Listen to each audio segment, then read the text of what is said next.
Hey guys, welcome back. I'm Emma, and we're playing Dragon Age Inquisition. Today is a special day. It is a Codex entry day, because I wrote it down on my notebook and I didn't forget. I've got my pajamas on. We've got our boba. We're ready to go. Alright. I don't know how many there are, nor do I know how long this episode is going to last. As a consequence. Okay. Blackwall.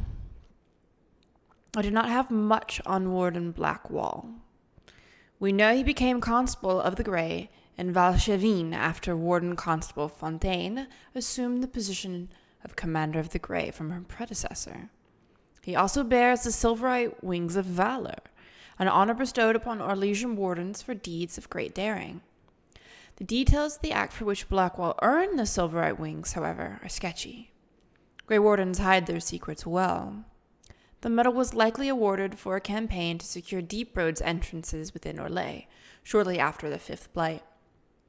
Several Grey Wardens lost their lives on that campaign.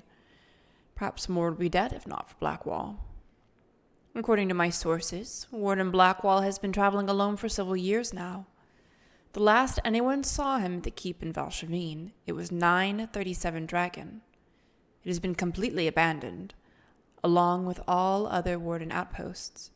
I believe Blackwall is as curious about this disappearance as we are. Perhaps in time we'll find answers. Amazing. Oh, so many. All right. Grand Enchanter Fiona. She's considered an anomaly among mages. She is, for instance, the only member of the Circle of Magi ever to leave due to recruitment by the Grey Wardens, and then return. The circumstances of that return are largely unknown, but the notoriety she gained within the Circle allowed her to rise rapidly in the ranks. She became first Enchanter of the Mont-Simard Tower, and then elected Grand Enchanter at the College in Cumberland. The latter was based on her advocacy for greater mage freedom, a view she claimed her time with the Wardens supported. Urging for a vote on the matter led to the College of Enchanters' dissolution in 940 Dragon, and then, when a vote was attended secretly, to Lord Seeker Lambert of the Seekers of Truth arresting Fiona and her fellow enchanters. Following their flight to the ruin of Andorral's Reach, the escaped mages held and passed a final vote on the Circle of Magi's independence. This began the Mage Rebellion. While Fiona no longer holds the official position of Grand Enchanter, most mages still consider her an integral part of the rebellion's leadership. The hero Ferelden once belonged to a clan of Dalish elves. An encounter with a tainted magical mirror corrupted the hero. Only the Grey Wardens held the cure. Oh, my Tamlin. To save the hero's life, the clan gave her up to Grey Warden Commander Duncan and the Order. After defeating the Archdemon and ending the Fifth Blight, the hero Ferelden took up the mantle of Warden Commander. She began the task of rebuilding the Order in Ferelden, serving with honor until her disappearance several years later. Her current whereabouts are unknown. What's Mahariel doing right now? She's probably off playing hero with Zevran, somewhere where they can still fight for... what are they fighting for? Perhaps elven rights. I'd like to think so, at least. Maybe better treatment for the Dalish. And since he can speak on behalf of city elves, maybe integrating the two for some understanding, serving as a bridge between the two different varieties of elves. A girl can dream. Iron Bull. My dear friend, I completely understand the difficulty you face. To have such well-equipped bandits attack your family's caravan so regularly, and with such exquisite knowledge of your shipping schedules is indeed highly unfortunate. There's no shame at all in finding your household guards wanting in such trying times, or circumstances. To answer your question, when faced with my own troubles last year, I employed the Bull's chargers. Their leader, the Iron Bull, is a Qunari, a great horned giant of a man. He looked like a savage, but spoke like a gentleman. He seems unstoppable in combat, but is far more clever than a simple swordsman. His mercenaries were costly, but they were both strong enough to protect my family's caravans and clever enough to discover how the bandits came into such luck in their attacks upon my family. The bandits have been no trouble at all since, and a baron of our mutual acquaintance effusively assured me that he would be greatly surprised if they ever again cause us difficulty. If you wish to employ the Iron Bull, I can provide you with his contact information, as well as a list of the liquors he enjoys most particularly. Will your husband also be present in these negotiations, or will you be making the acquaintance of the Iron Bull in a more intimate setting? If so, we shall have to talk the next time our men go hunting. Yours in friendship, B. A letter lifted from a hidden drawer in a noblewoman's vanity and copied carefully before being returned. What a good espionage tactic. Oh, fuck. Lord Seeker Lucius Corrin. For months, we were all so certain Lord Seeker Lambert's death was an assassination carried out by mages. He had, after all, declared the Navarran accord null and void, hurtling us headlong into a war against the rebels. Why else would he be killed, except as an act of retribution? The entire Templar Order was fired up, ready to take up the fight against the mages, something we were sure would be over in a matter of weeks. Thus, the election of Lucius Corrin to the role made me despair. According to the few seekers of truth with whom I spoke, he was a moderate. He agreed to the Divine's conclave, and every Templar I knew felt certain he would compromise to see the war ended. But lately, the man seems different, does he not? I never met him before he assumed command, but even in this short time his opinions on the war have turned. He did not go to the conclave he personally supported. In fact, he seems to regret supporting it at all. He talks of the Templars establishing themselves as a power in our own right, and our fellows are all too eager to listen. I don't know from where this change of heart came, but I begin to wonder if Lambert's death wasn't as simple a matter as we assumed. Something is amiss within our order, and all I know is that it's beyond me to discover what. From a letter written by an unknown Templar found in a burned-out fort, 941 Dragon. We did Varric, so... Vivian, Madame de Fer. Magic is dangerous, just as fire is dangerous. Anyone who forgets this truth gets burned. An assiduous and talented scholar, Vivian rose rapidly through the ranks of 𝒸𝒾𝒶𝓁's circle. Remember, we just figured out that Fiona was the one in charge of 𝒸𝒾𝒶𝓁's circle, which might explain a little bit of why Vivian doesn't like Fiona, because Fiona stood in the way of Vivian becoming first enchanter of that circle, just because the spot was already occupied. When made a full-fledged enchanter, she elected to join no fraternity, a decision that shocked colleagues, but may have been a calculated maneuver. When she successfully applied to be appointed enchanter to the imperial court, nearly every fraternity clamored for her favor in hopes of having a representative at the Empress's ear. She was voted first enchanter of 𝒸𝒾𝒶 at an age young enough to cause scandal. So this must have been after Fiona was made Grand Enchanter, which would have left her position open. The circle widely regards her as the most shrewd and disciplined mage in Orlais. Oops, that's fine. I gotta go to Sarah. Boop, boop. This report by Josephine has been defaced numerous times in a different hand. I wonder whose. On Sarah, read Jenny, Envelissima Lady Parts von Knucklefronts. It falls to me to comment on this Red Jenny, for as a creature of the court I must have seen the effect of her actions, although I cannot be certain. Does that make them effective or ineffective? What I know is that she has vexed city's guardsmen across Thedas and always escaped. Accessing all available records, it seems clear that there have been multiple embodiments of the name, often at the same time. The limitations of communication are such that this is impossible to verify in the moment. A crude drawing of a guard with her breeches at her ankles. The severity of the attributed actions vary wildly, from petty to outright vicious. While official reports label these actions unfair, I have knowledge of many named as victims, and several are of suspect character. Sarah would call them something altogether untoward. Yes, mum, shits, the lot of them. They are tales of red genii targeting criminals, slavers, and even assassins guilds. The benefit of having a local is that they are invested in regional concerns, although this obviously varies. I can discern no protocol. Don't need a title to be awful and deserve it. That's fair. So who is our red genii? She's been amusing herself in Val for some time, although it is clear from her accent that she is deeply Ferelden. She met with outright laughter my inquiry as to whether she had any special elven concerns that I should address. I have conferred with Liliana about the danger of this group, and our estimation is that this incarnation of red genii is, at least, a good distraction. Aw, the scary one cares. Oh shit. Addendum. Denerim. Sarah's claim to have lived in Denerim cannot be verified, but seems likely. The alienage there was neither stable nor secure. Many residents of the city fled the region following the Blight. Given her nature, Val would have seemed rife with targets. Denerim has more than its share of suspect nobility, but most were rallied against a common enemy, thanks to the efforts of the hero of Ferelden. Forced to more like shits and double shits. Okay, time for Boba. I do love reading these because we get a little bit more immersion, a little bit more nuance and depth to the characters when we interact with them.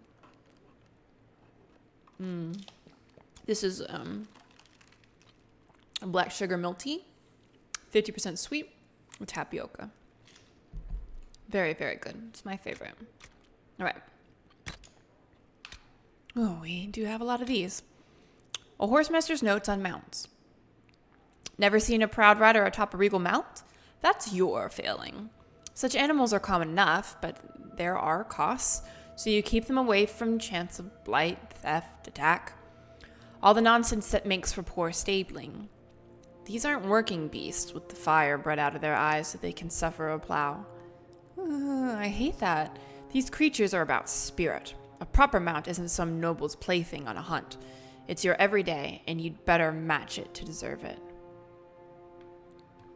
On horses. You've never had a mount like the Ferelden Forder, a hardy warm blood. Don't let the size fool you. They're not meant for the farm. Centuries of careful breeding have taken common stock and produced a glory. A creature as much at home in charge as they are in a march across nations. But for all the stamina and speed they place at your command, press too far, and you'll be picking dirt from your teeth. They know their role and expect that you know yours. Warning and promise and all that. On the flames of the Inquisition armored charger. Oh, so do we get new notes every time we get new mounts? Never in all my days did I think I would handle such barding, never mind the quality of the breed. A true, purebred lineage, clad in the hallmarks of a master. The combination is one of a kind, and this animal knows it. Mountain rider meant for greatness. Don't disappoint. The bar has been set very, very high. No. On the red heart. Honored to see one up close without meeting it points first. The pride of the stable. Of any stable. Even the Dalish I've had occasion to ask have said it's rare to glimpse them at a distance. The few who have mastered one, and it truly is very few, say there is no animal more sure-foot, more attuned to its rider, more inspirational to simply gaze upon. You want to match the majesty of this creature? Grow some bloody wings. No. The bog unicorn. Still not sure what you unearth. I'm assuming this is from Master Dennett, who's speaking. Talked to a mage about it and got a typical head in the fade response. Got a better answer from that tranquil of yours, and it still chilled my short hairs. Plain speak, there's a spirit of some kind in there. Now, a horse to me means freedom, but I understand that sometimes it's a demon? The wrong side of what it should be. What's the wrong side of freedom? Chaos, or just unending. Something like that. Whatever is in there, this animal was best of breed, an Orlesian charger fit for any chevalier, and well tended in life. By its wounds, I'd wager it fell in battle with demons of some ilk, and was finished by its master's mercy. Whatever spirit of loyalty or freedom or whatever makes horses run, brought the strange thing back. It wants to serve. I'm no doubt it will ride well, and I'll stable it. But I'm not going near it. Yeah, it sounds like his master done it. Archers. Have we done this? It looks like we have 2 points in it now. Oh, it just means our damage against humanoids increased because we researched it. Have we read through this one already? I don't know if it adds... Oops. If it adds more. I mean, we can just read it. If we've read it already, just, I don't know, skip over it. To fight an enemy with a bow or crossbow is simple, although not always easy. A guard with a crossbow must crank his weapon after each shot. If there is only one such enemy, seek cover and give him cause to waste his shot, and then close upon him before he may fire again. If there are many, close to their flank so you face one guard directly, using him as a second shield, and no other guard has a clean shot at your unprotected back. Do not move to the middle of their ranks and rely upon them hesitating to risk hitting one another. A soldier with a short bow is a little more dangerous. Attack him as you would an enemy with a crossbow, but accept that he will likely fire again. Approach with your shield up, even if you must sacrifice speed. Few soldiers are true masters of the bow. Those who do not fumble their draw in fear will fire a shot quickly, so it is more likely to glance off your armor or shield than punch through. Few soldiers have the skill or strength to make good use of a longbow. Respect those who do. Against such an enemy, cover is the only defense. Move quickly across his field of vision, forcing him to compensate for your movement. Do not charge directly unless your allies can distract him. A fully drawn longbow can drive an arrow through a chevalier's plate at 100 yards. A fight between an archer and a chevalier is a test of cunning versus patience. We are too often patient, heavily armored as we are, and faced with lightly armored foes who would harass us. While archers frustrate me as they do most chevaliers, it is good that we fight them so we remember how to be cunning, how to break an opponent's patience. Oops, an excerpt from Meditation upon the Use of Blades by Swordmaster, 𝒸𝒾𝒶𝓁. Sorry if that was absolutely butchered. Required reading of the Académie des Chevaliers. A bear. We went into the woods near Monet Forêt, to find a great brown bear that had the townsfolk worried. Wait. We read this one. We read this one because they killed that poor mage. The bear killed the poor mage. I remember. A despair demon. Once upon a time, we classified these as demons of sloth. We've already read this too. So maybe some of these we've read, like, in the world, and then they just go into the Codex entry. Because I know we've read this one. Darkspawn. I don't think we've read this one. Hold on, it's boba time.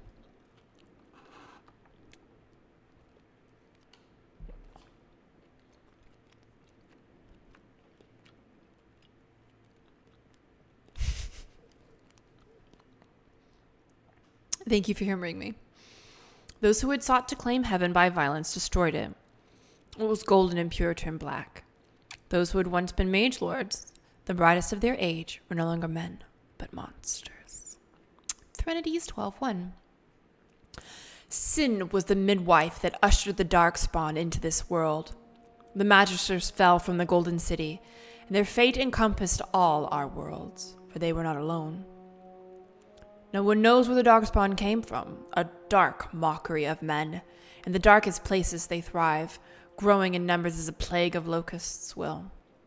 In raids, they will often take captives, dragging their victims alive into the deep roads, but most evidence suggests that these are eaten. Like spiders, it seems darkspawn prefer their food still breathing. Perhaps they are simply spawned by the darkness.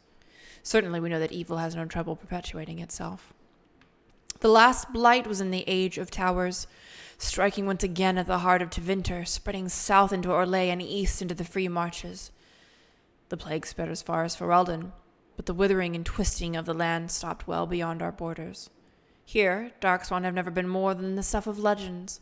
In the northern lands, however, particularly Tevinter and the Underfells, they say darkspawn haunt the hinterlands, preying on outlying farmers and isolated villages, a constant threat. From Ferelden, Folklore and History by Sister Patrine. Foot Soldier. I know we've done this one before because we read this. So it must light it up again when we've researched enough. Again, scream at me if we haven't read those, and just make a note in the comments and I'll go back to it next time. Herlock. Those who had sought to claim heaven by violence. Oh, wait, it's the same one? Same one.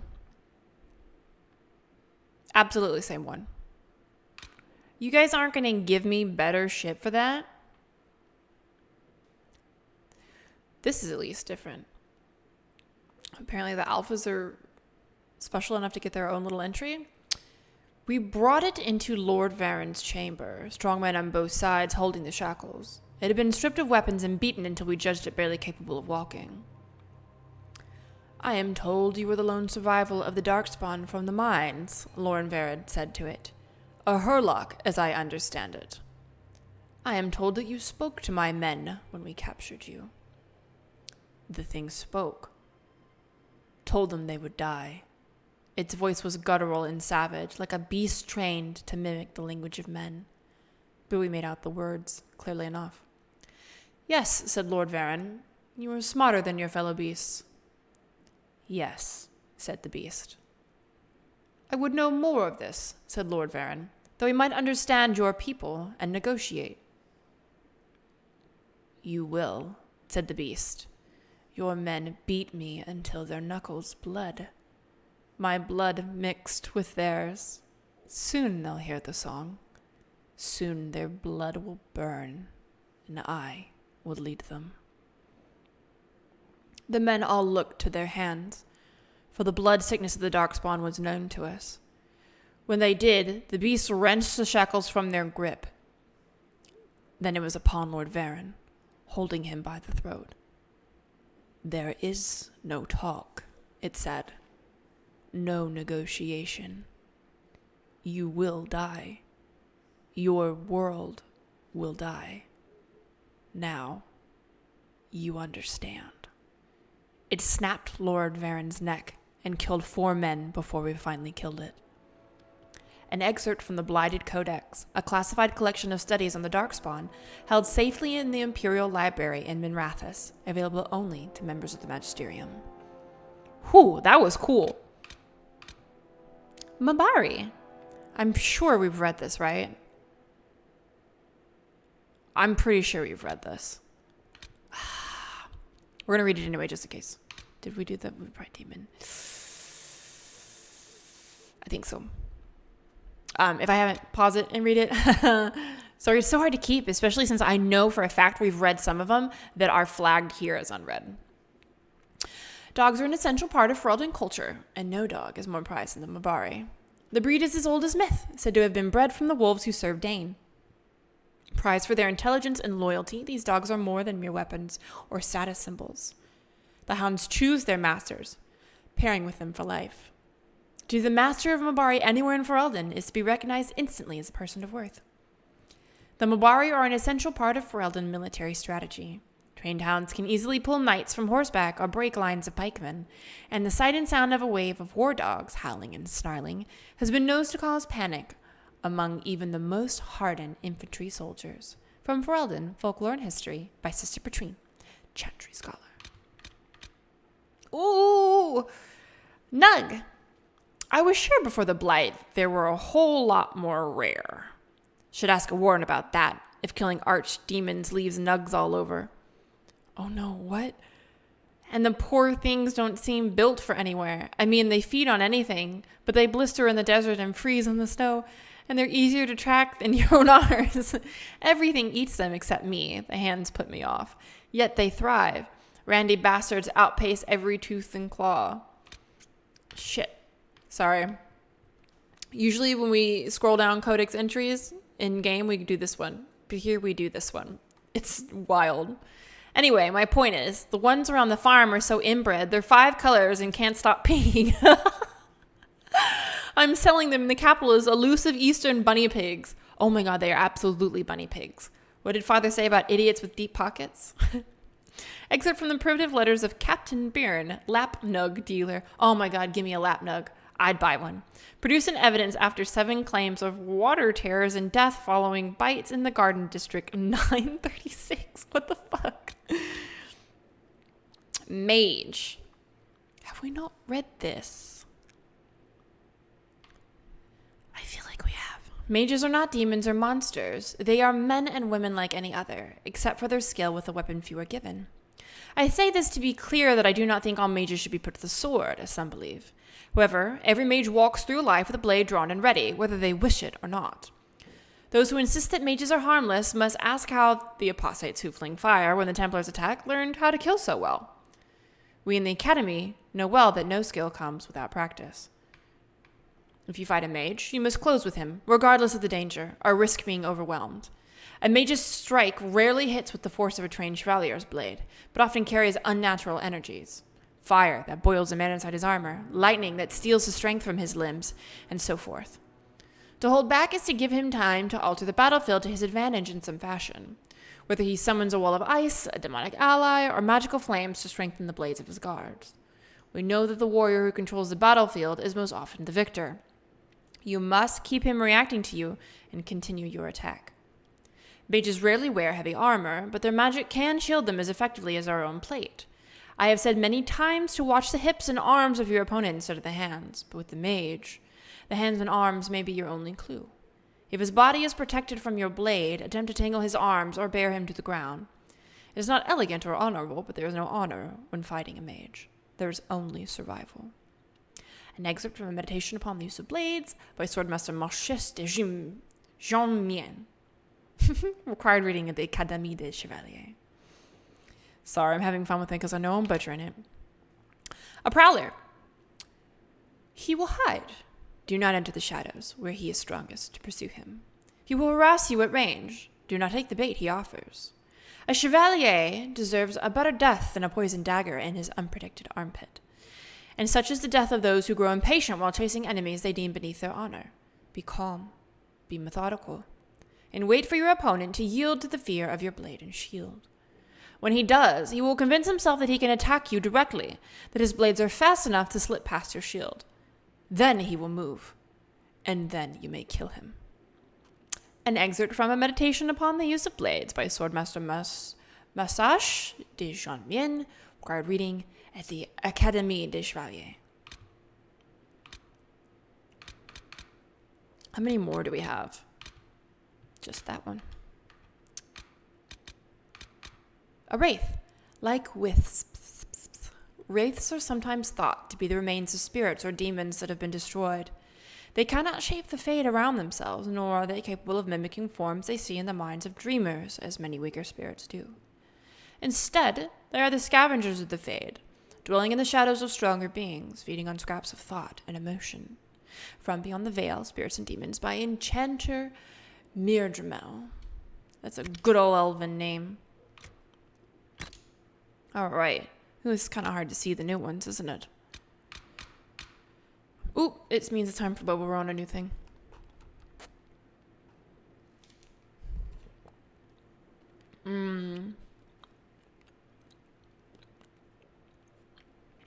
𝒂𝒃, Re-educators.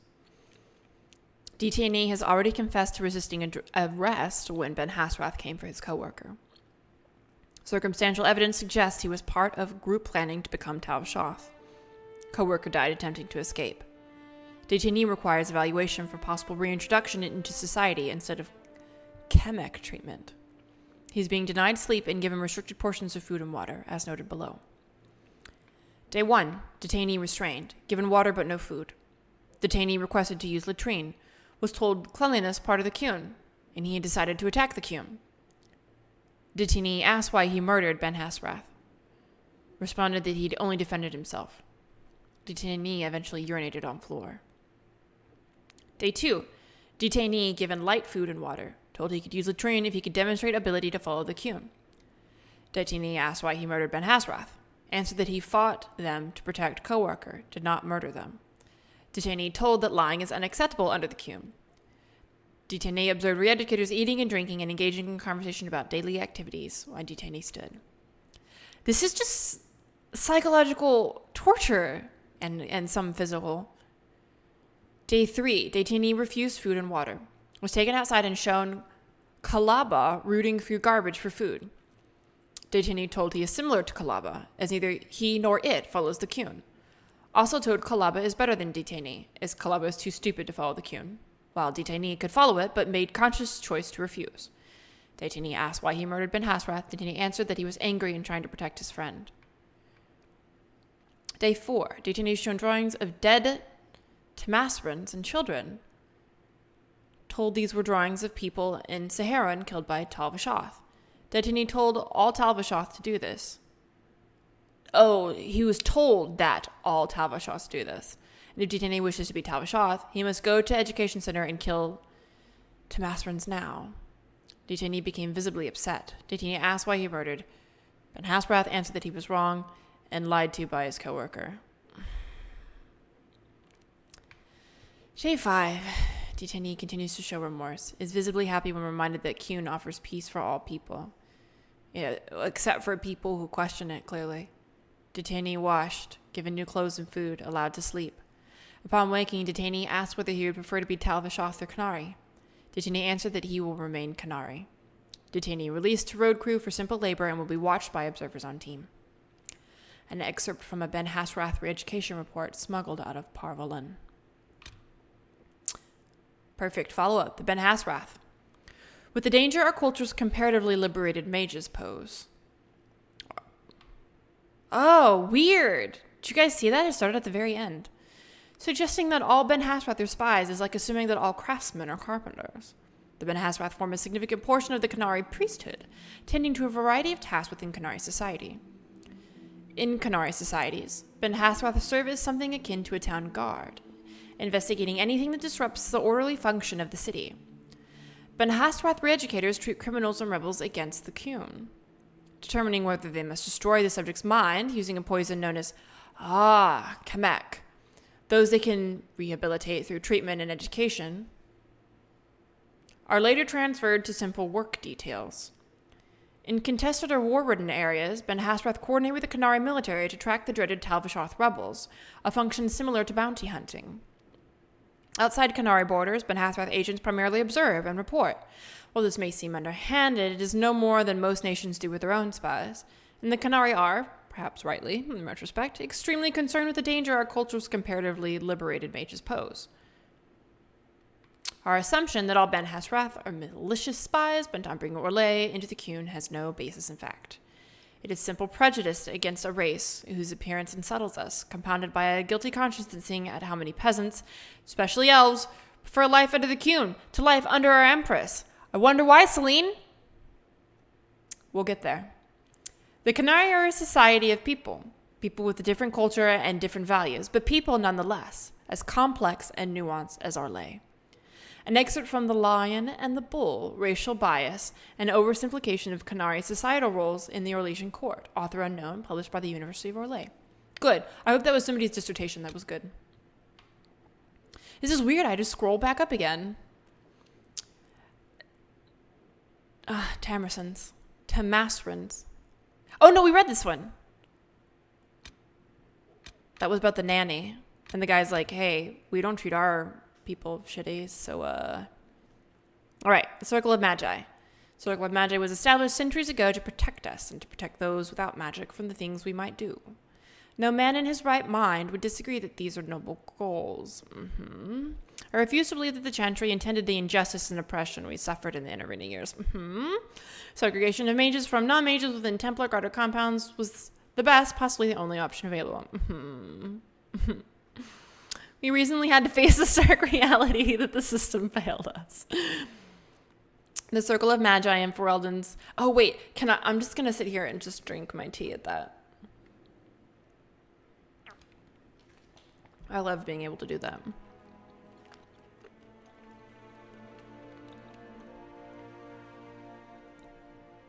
All right.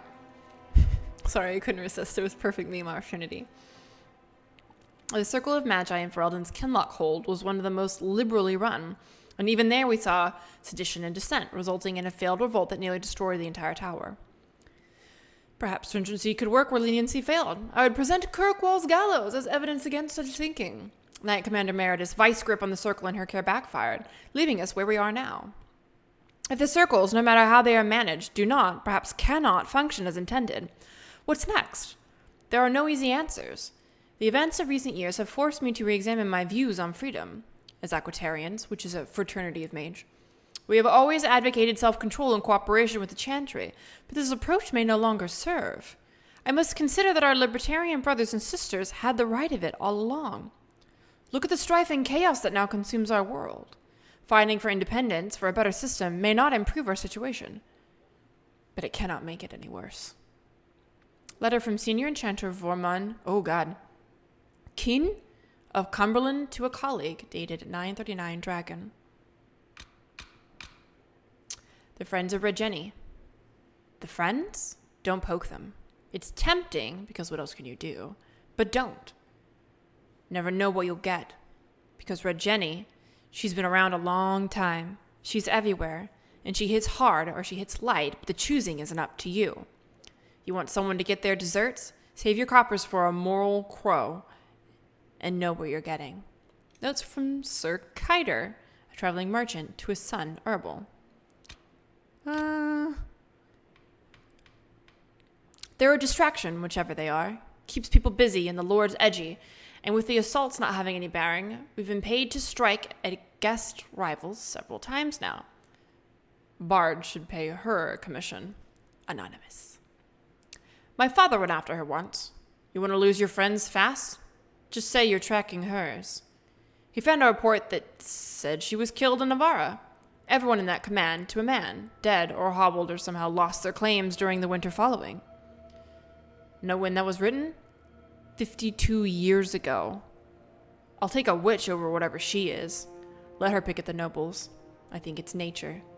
Recommendations of Captain Varn, private militiaman contracted in Denerim. Trying to get it all into one frame. How's it work? You tell me how to tell. Ask for something bad to happen. Eventually something does. Did she do it? Does it matter? Either way, you think you had a piece. And maybe that's enough. Interview at a Mont-Simar tavern, no name given. I know it was her. Keys do not simply go missing. And the horses, I suppose they were loosed quite by accident? And the fires that swept the southern quarter, the flooding in my summer home, the drop in the price of trade goods that just happened to coincide with my plans to sell my investments, the cholera I suffered last season, the weather that is inclement whenever I am traveling. You cannot tell me all these things were mere happenstance. Perhaps your disbelief is her doing as well. You're dismissed. Everyone's dismissed. The scattered notes of Ban Markle, who seems to have gone quite mad. All right. Again at the bottom. The Grey Wardens. The blight has ravaged the land for months. The armies of the great kings amassed for one last stand. As the sun burst through the clouds that boiled and churned in the dark sky. Oh no, is this talking about the fifth blight? It eliminated a vast heathen horde of darkspawn with the archdemon at its head. Couldn't. It was then, when courage seemed to fail and all lost to death and despair, that the Grey Wardens came. They arrived with the beating of wings like mighty war drums, and stood before the armies of men. The Grey Wardens, grim and fearless, marched forth, ever between men and the encroaching darkspawn. They formed a shield of their own bodies and held that line until the archdemon was dead and the last darkspawn lay trampled in the dirt. Then, demanding neither reward nor recognition for their sacrifice, the Grey Wardens departed.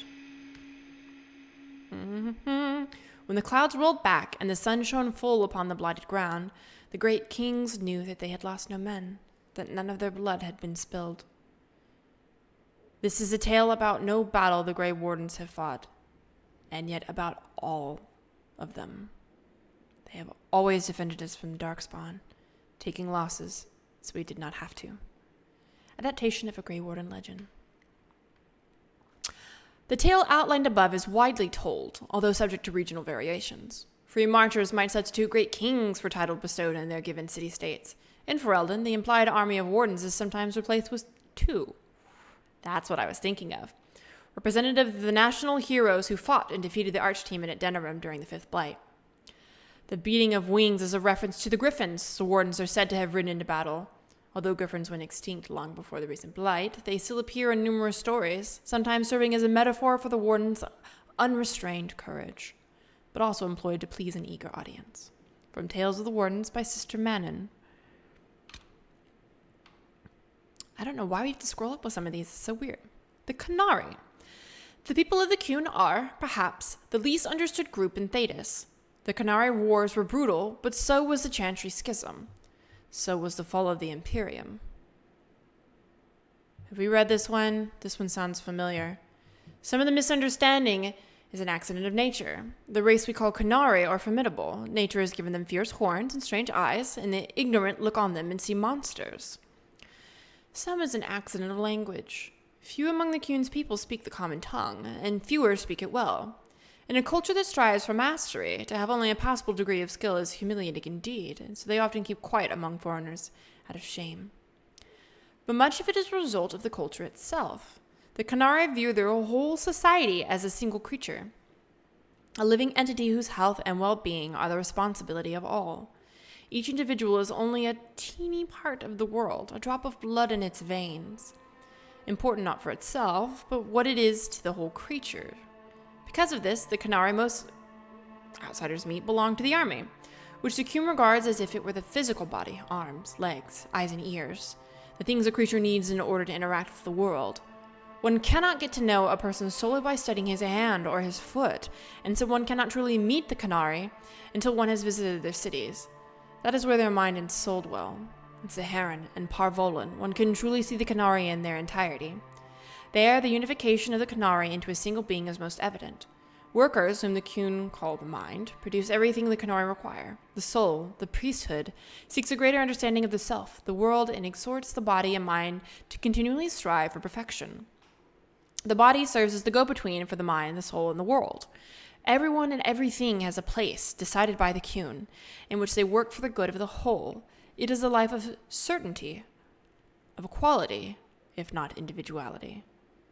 From the writings of the seer of Comte R, 841 Blessed. I feel like we read that one, because I remember the allegory to the different parts of the body. Oh, that's it. Okay. Should we do these other ones? It's a lot. We don't have to do tutorials. Let's just go ahead and get that out of the way. I don't even see which ones. It's really hard for me to see which ones are fresh. God. I think I was going to just have us read it until we're done, but we have accumulated so many that I might be here for an hour or even two. So I'm going to go ahead and cut it here, and we'll just have 2 back to back. And if that's not your jam, then wait 1 episode and then jump back in, and we'll continue to explore Redcliffe. And by explore Redcliffe, I mean go and meet up with these weird Tevinter magisters that have somehow become involved with the mages since we spoke to Fiona last at Valrio. Alright guys, I hope that you have a wonderful rest of your day, and I will see you next time.